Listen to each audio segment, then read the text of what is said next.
Donc vous avez une image qui a une certaine qualité. Il y a du grain dans le cas de mon image. Il y a des parasites sur les parties qui sont censées être lisses, la carrosserie. Alors si vous aviez Photoshop CC, on pourrait tenter de multiplier les pixels de manière intelligente, parce qu'à partir de CC 2015, il y a une nouvelle méthode pour multiplier les pixels quand on a affaire à des images qui n'ont pas assez de pixels. On peut tenter de les multiplier de manière intelligente, c'est-à-dire qu'il y a vraiment un moteur de multiplication des pixels très performant.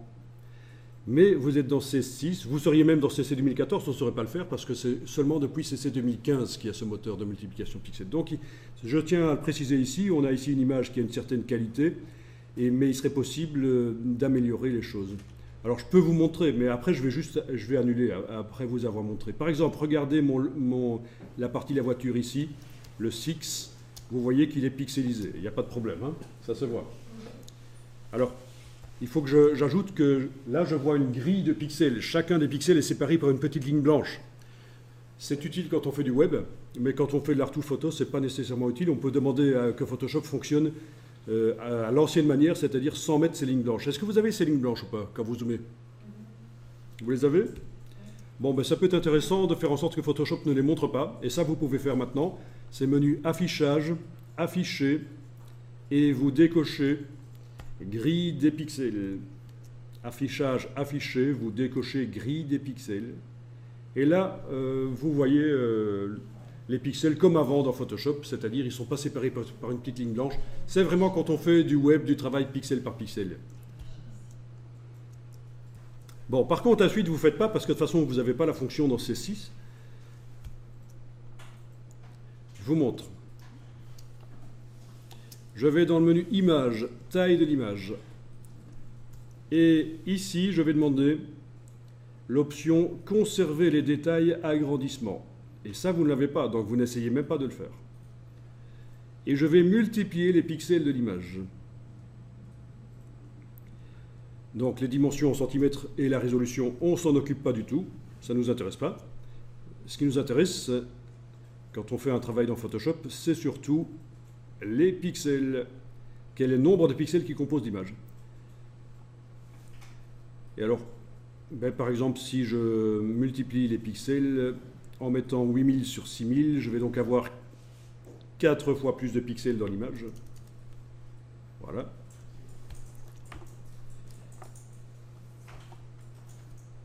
Et là,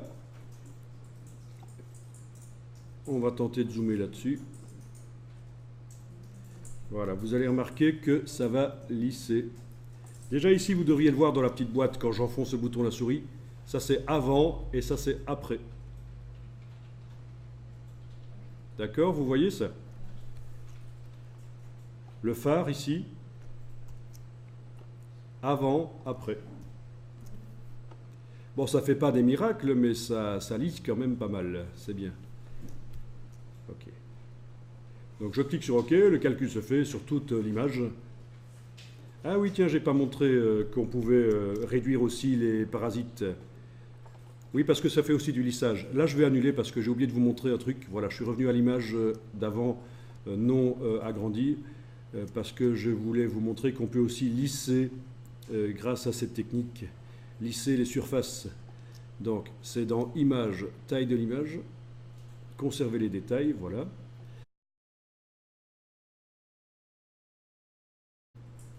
Amélioration donc de la netteté, avec 4 fois plus de pixels, puisque je passe de 4000 sur 3000 à 8000 sur 6000. Et alors je vais tenter maintenant le lissage. Voilà, il marche.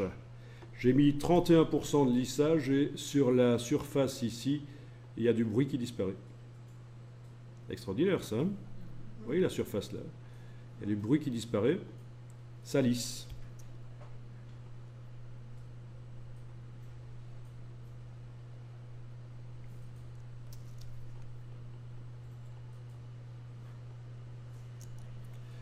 Voilà, donc il faut le savoir, dans CC 2015, vous aurez la fonction qui permet de multiplier les pixels et donc de récupérer un peu une meilleure qualité d'image.